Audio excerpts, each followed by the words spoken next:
Samajwadi party Sapa के राष्ट्रीय महासचिव स्वामी प्रसाद मौर्य ने रविवार को कहा कि सनातन धर्म का ढोल पीटने वाले लोग सनातन शब्द का अर्थ ही नहीं समझते।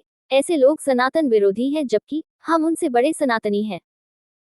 मौर्य ने 3 राज्यों में भारतीय जनता पार्टी भाजपा की जीत को इलेक्ट्रॉनिक वोटिंग मशीन ईवीएम के दुरुपयोग की जीत करार देते हुए दावा किया कि यह जीत प्रधानमंत्री नरेंद्र मोदी और उनके करिश्मा की जीत नहीं है। सपा नेता ने रविवार को जिले के रसड़ा क्षेत्र में बौद्ध सम्मेलन कार्यक्रम से इतर संवाददाताओं से बातचीत करते हुए स्वयं को बड़ा सनातनी बताया। मौर्य ने सनातन धर्म से जुड़े एक सवाल के जवाब में कहा, सनातन धर्म का ढोल पीटने वाले लोग सनातन शब्द का अर्थ ही नहीं समझते। सनातन धर्म भगवान बुद्ध के मुंह से निकला हुआ शब्द है। अपने शिष्यों को संदेश देते हुए अंत में वह कहते थे कि जो मैं कह रहा हूं वही सनातन धर्म है। उन्होंने सनातन को मानने वालों पर प्रहार करते हुए कहा, ये तो नकल करते हैं। वे बौद्ध धर्म का सनातन लेकर बड़े सनातनी बनते हैं। इनके सनातन में और सच के सनातन में बहुत अंतर है। सच का सनातन जो आदिकाल में था, आज भी है एवं वह आगे भी रहेगा।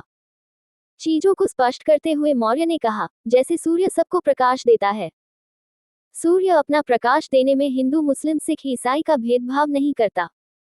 वह ब्राह्मण क्षत्रिय वैश्य और शूद्र में भेदभाव नहीं करता। इसी प्रकार हवा पानी अग्नि सबको समान रूप से अपना शक्ति प्रदान करती हैं। ये सनातन है।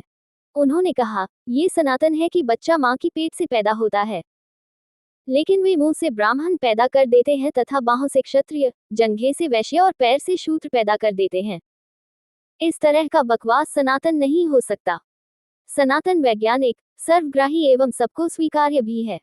हम उनसे बड़े सनातनी हैं। इसलिए जो सनातन धर्म का ढोल पीटते हैं वह सनातन विरोधी हैं। सपा नेता ने 3 राज्यों के विधानसभा चुनाव में भाजपा की जीत को ईवीएम के दुरुपयोग की जीत करार देते हुए कहा है कि यह जीत प्रधानमंत्री मोदी और उनके करिश्मा की जीत नहीं है। मौर्य ने कहा, मैं दावे के साथ कहता हूं कि भाजपा ईवीएम का दुरुपयोग कर चुनाव जीत रही है।